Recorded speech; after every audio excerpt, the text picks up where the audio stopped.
resaka fanontaniana ianao tena manaona ny fifandraisanao amin'ny assemblée nationale.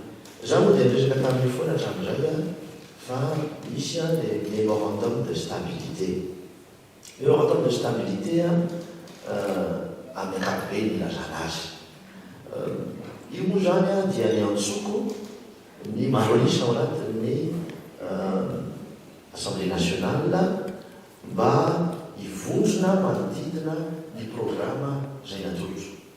Vous avez ny filoham-pirenena ke nanao fanampy tamin'ny vahoaka. Ny filoham-pirenena ke no nametraka programe amin'ny alalan'ny politique générale de l'État, amin'ny alalan'ny programme national de développement izay notsinjaraina amin'ny alalan'ny PMO zany. Ka io zay efa nalany gouvernement talaniny assemblée nationale, io ny ivondronantsika ampandrosoana ny firenena. Izy nareo nivonona hivondrona manodidina zany. Dia misy rehefa lazaiko hoe misy sivifolo. Misy manao any hoe avoa ny taratasy. Dia ho an'izay tonga tao amboroko dia navoakako ny taratasy. Fa ozy mantsy an'ilay resaka tamiko misy maromaro. Fa manino ianareo mitaky taratasy foana.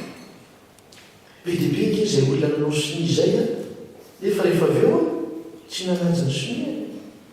Fa moa zany tena zava-dehibe dia ny olona resy lahatra ao amin'ny fony sy ao amin'ny saina fa tombotsoa amin'ny firenena no jerena ka miroso mifanohana amin'ny alalan'izany maro isany.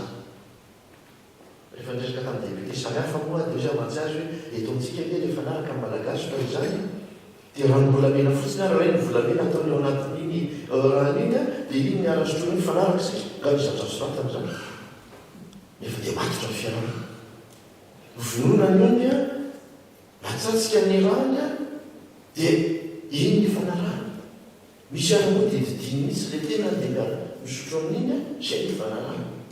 Mihoatra no mosony zany rehefa resy lahatra ny olona mihoatra no mosony. Fa raha sonia tena misy izy.